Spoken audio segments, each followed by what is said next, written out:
Hey everyone, Rua here with the next Vengeance 20 guide. Compared to the previous two NMs featured, Mboze is simultaneously the most straightforward, but at the same time the one with practically no margin for error.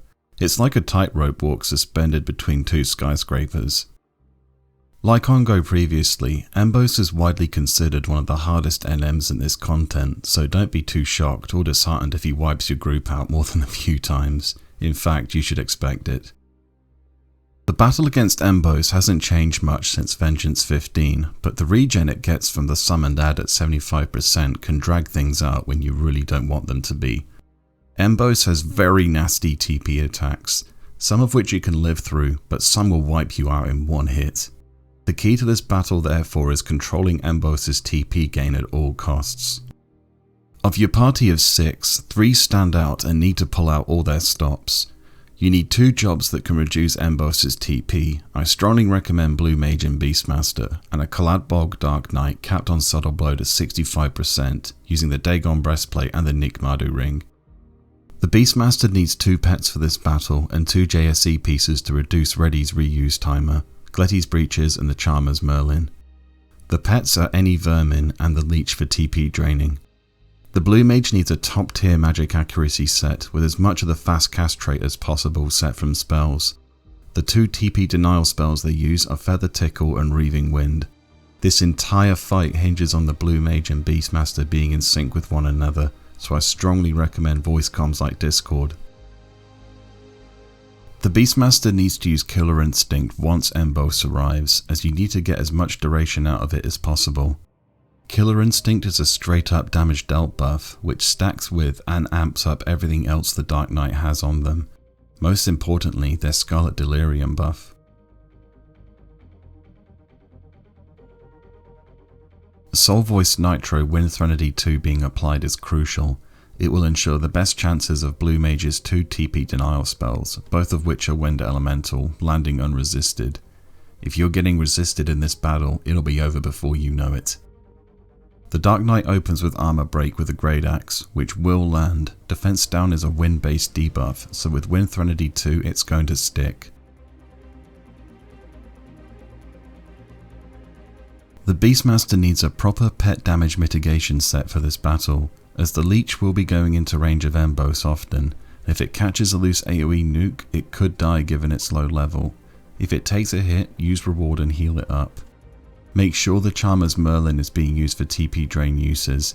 Getting the reuse timer of the drain down from 45 seconds to 30 seconds is major.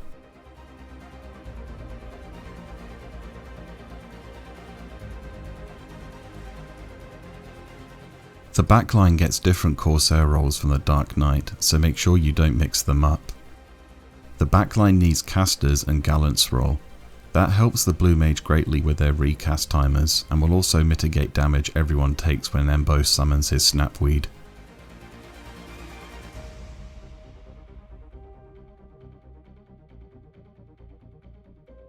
When it's above 25% HP, Mboze will not instantly use the TP it has until it hits 3000%. It can decide to use it sooner, but the odds are low. You therefore do have a grace window if slightly out of sync, but you have to keep the TP denial up the entire battle. Do not give Mboze the chance.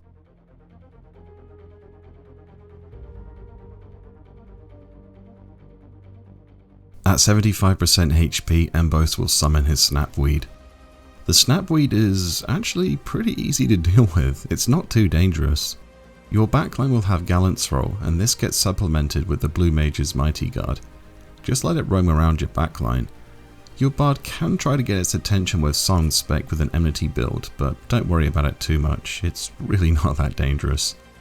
Better yet, the Snapweed might get clipped with Reaving Wind a few times if it's really bouncing around, so it might not get any TP attacks off itself.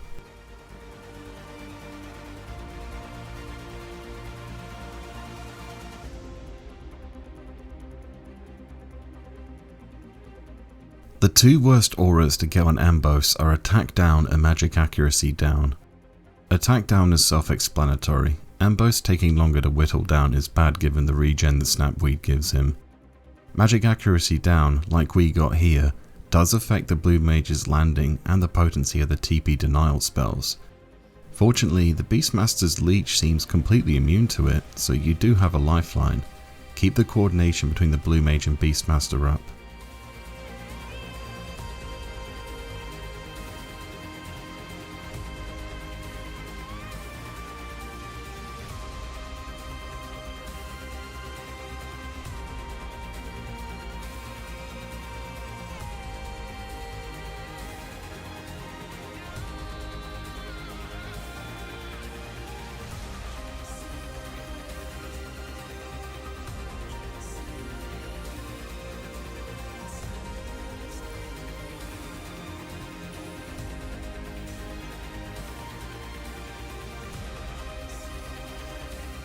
When Killer Instinct falls, don't reapply it just yet, that'll be done later.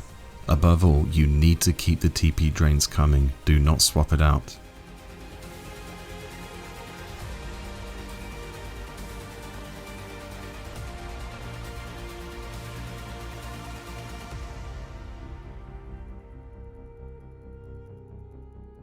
It's worth noting that Mboze can be silenced easily by the Blue Mage's Silent Storm, but here I'd actually advise against it in this situation, and here's why.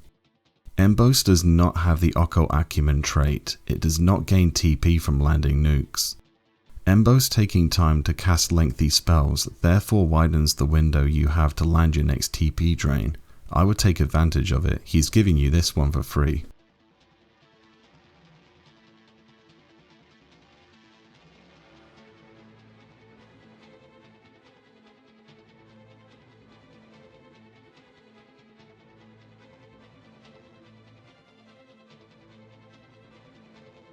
Silent Storm silences Mboze again.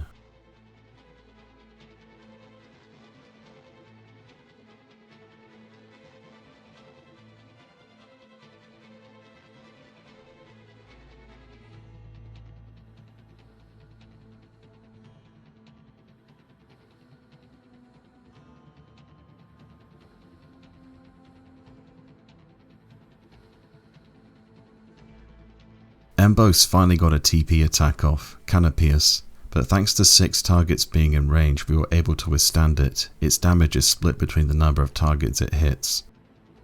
Uproot and Timber will end this battle, but it didn't pull either of those out, so we got away with it this time. After this happened, we realized that silencing Mboze was actually a bad idea. Canopius went off shortly after Silent Storm was used.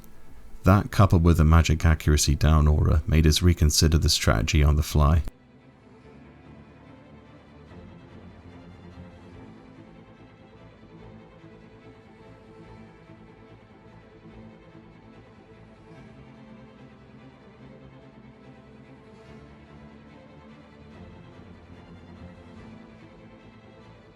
It's a tall order, but your Beastmaster and Blue Mage need to keep their focus for the entire battle in keeping Mboze's TP down. I sound like a broken record by now, but the outcome hinges on it.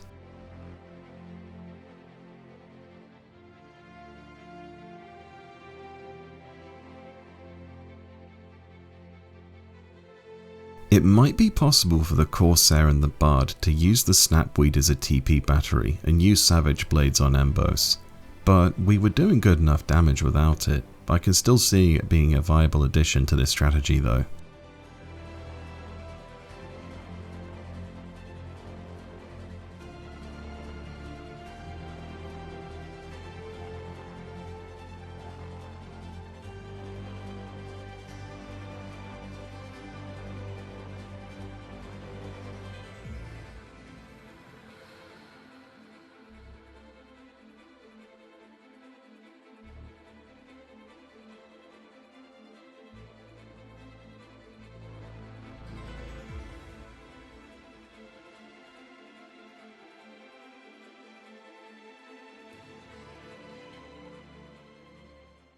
When Mboze falls to 30% HP, get ready for the final push. Below 25% HP, Mboze will use TP attacks as soon as it gets to 1000% TP, so your window just got considerably smaller and your margin for error is practically gone at this point. At 30%, your Dark Knight needs to turn to stop TP feed, The Beastmaster needs to swap pets back to the Tripoli, reapply Killer Instinct for the damage dealt buff, then immediately swap back to the Leech and prepare for the final charge.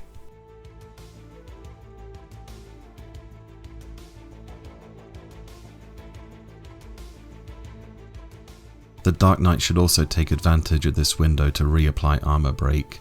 That 25% defense down could well mean the difference between a win and a fail.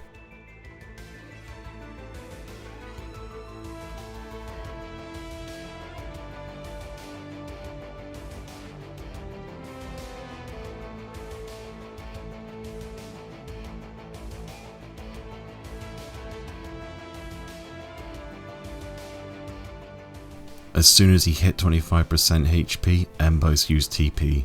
Firefly Fandango. Once again, we got away with it. At 25%, it's time your group throws the Hail Mary. At 25% HP, the Dark Knight uses Soul Enslavement for massive TP drain for 30 seconds and goes absolutely ballistic on Mboze.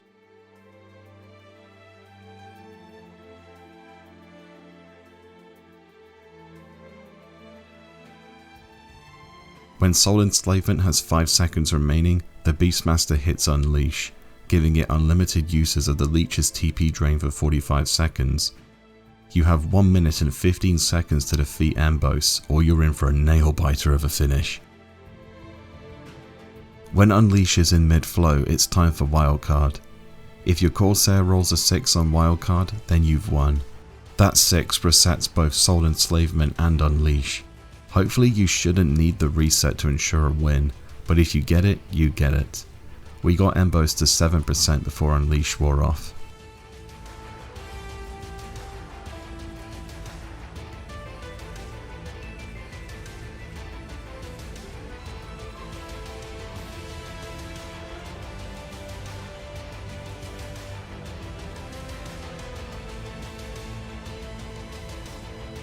This was far from a perfect Mboze clear. The magic accuracy down aura definitely hindered the Blue Mage despite their best efforts. But we did get good luck with the 2 attacks Mboze pulled out as a result, and on the wildcard reset.